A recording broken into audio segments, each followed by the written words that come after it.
આગળ વધીશું મહત્વનો મુદ્દો કે જેના પર હવે ચર્ચા કરીશું અને એ છે ઇકો સેન્સિટિવ ઝોન।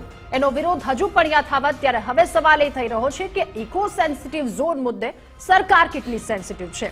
25 સપ્ટેમ્બર કે જ્યારે આખું જાહેરનામું બહાર પાડવામાં આવ્યું હતું, ત્યારબાદ 60 દિવસનો સમય અને એ સમયમાં કેટલીક વાંધા અરજીઓ સામે આવી। કહ્યું હતું કે જેટલી રજૂઆતો હશે એ રજૂઆતો સાંભળવામાં આવશે અને આ તમામની વચ્ચે 50,000થી વધારે વાંધા અરજીઓ મળી છે।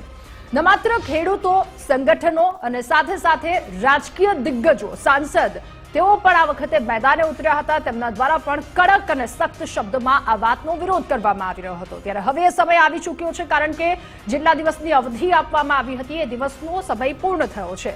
જોવાનું એ રહ્યું, સૌ કોઈની નજર ત્યાં છે કે શું સરકાર ઇકો સેન્સિટિવ ઝોન મુદ્દે થોડી સેન્સિટિવ થાય છે કે પછી એ તેમના નિર્ણય પર કડક રહે છે, એ ત્યાં પણ સૌ કોઈની નજર છે। રાધા, જ્યારે આ જાહેરનામું બહાર પડ્યું એ સાથે જ ઇકો સેન્સિટિવ ઝોનનો ચોમેરથી વિરોધ થયો હતો। 3 જિલ્લાઓ છે, એના અસંખ્ય ગામડાઓ છે, એના અસંખ્ય તાલુકા છે, બધા જ આંકડાઓ આપણે દર્શાવ્યા છે કે આટલા જિલ્લામાં, આટલા તાલુકામાં, આટલા ગામમાં ઇકો સેન્સિટિવ ઝોન લાગુ પડે છે। જ્યારે જાહેરાત થઈ ત્યારે વિરોધ થયો અને વિરોધ પછી તરત જ પહેલી જે પ્રતિક્રિયા સરકાર પક્ષથી અથવા તો વન વિભાગ તરફથી આવી હતી કે ભાઈ અમે તો એક જાહેરનામું બહાર પાડ્યું છે, હજુ અમલવારી ફાઇનલ નથી થઈ, અંતિમ જાહેરનામું પછી આવશે અને એની પહેલા શું છે કે 2 મહિનાનો સમય છે તમારી પાસે, જે વાંધા હોય તમને એ રજૂ કરો।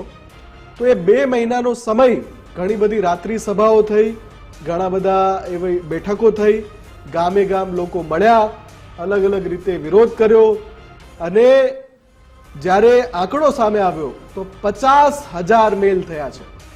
50,000 અલગ અલગ રીતે મેલથી, પત્રથી અલગ અલગ રીતે વાંધાઓ રજૂ કરવામાં આવ્યા છે। એટલે હવે અહીંયા સરકારને જોવાનું છે કે જો 50,000 વાંધા, એટલે કોઈ એક ગામ હોય, એ ગામનો કોઈ સરપંચ હોય, એ રજૂઆત કરે તો એ ગામની 5,000 જનતા આવી ગઈ એમાં, એટલે 50,000 એ નાનો આંકડો નથી।